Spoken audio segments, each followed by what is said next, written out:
There are so many ways to use journals, so many ways. I just finished teaching my two-part journaling for self-discovery workshop. Not trying to sell you anything, just finished teaching it. It's over. There's not one coming up for a little while. But what's different about that workshop, a lot of people told me they've never done it this way, is that I use prompts in the workshop. And what's also interesting is that I use the same ones every time I teach it. I've taught this facilitated, it's not really teaching, facilitated this workshop for quite a few years. And I only changed, I may have said this already, but I only changed one of the prompts once in those years. So I'm writing along with everybody else. And every time I write, I discover something different because I'm in a different place. So I love journaling. It's just amazing. Plus, sitting with other people, there's just an energy, even on Zoom, there's an energy that's indescribable. It's amazing. But writing for yourself. So let's talk about journaling for yourself. A lot of people use it for venting, which is fine. Venting's fine. Or just to discover something. If you're writing, you're working on something and you want to explore a plot line or a character. I mean, all that's great. There's a million ways to use journals. But I want to just plant in your brain for a minute the possibility of a prompt. It can be a word, just a word, peace, P-E-A-C-E or P-I-E-C-E, whichever. Write it down, set your timer, 15 minutes, 10, 15 minutes, and write. And the only rules are don't stop, don't edit, and don't worry. Just write. Don't stop doesn't mean you have to like frantically be writing. I like to journal by hand. Everything else is on the computer. Some people journal on the computer too. It doesn't mean you have to furiously be writing. It just means don't stop to think, to look up and ponder. No, just keep writing. And if you can't think of anything to say, right, I can't think of anything to say. God, I hate this prompt. This is stupid. Why am I doing this? This is taking too much, whatever. There's the venting. And then it'll pick back up. Or just write the sentence that you wrote before you got jammed up. Just keep writing that over and over. Something will kick in. Give yourself the opportunity to slide back into it. And after you do this enough times, you might want to put it on your schedule 2-3 times a week to do this. After you've done it for a while, you won't often get jammed up. I sometimes do in the workshop because I've dealt with the same prompt so often.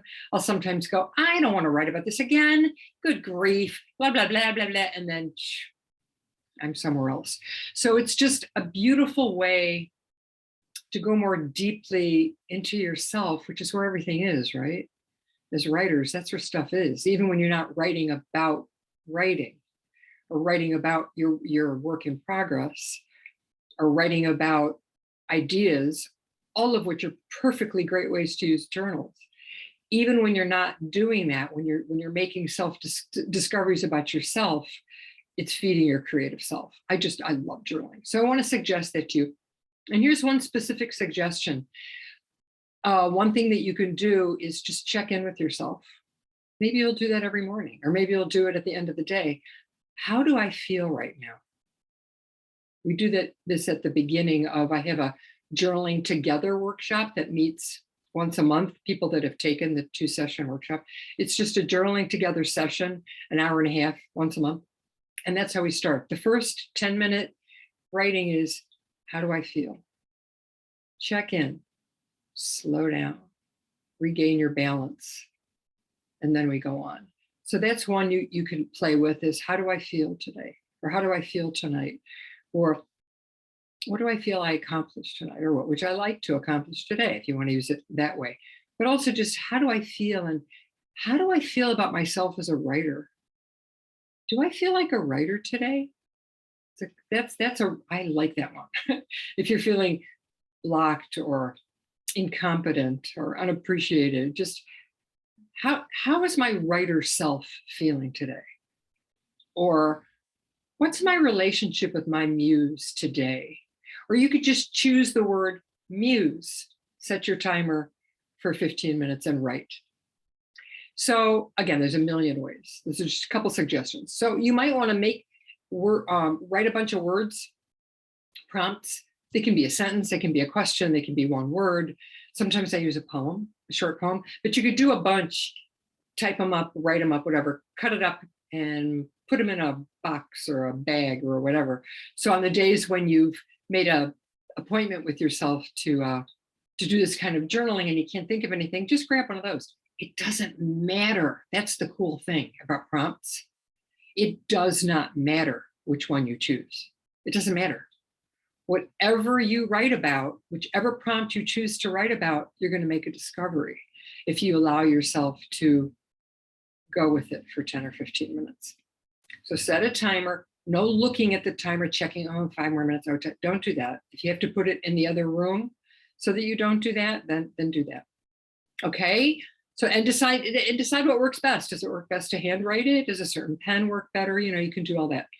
But I encourage you to do that because it's really fun, and you can do venting journaling another time. But try prompt journaling and see how it goes. And I would love to know. I would love your feedback either below, or if you ever want to just contact me through my website. I'm Pam Sorellis of Winged Horse Writing Studio. The website is .com. And I help writers lift their voices. So, and I do free chats, 30-minute chats. So if you ever want to just talk about it, I would love to hear your thoughts and your experience with it. Okay, see you next time. Take care. Bye.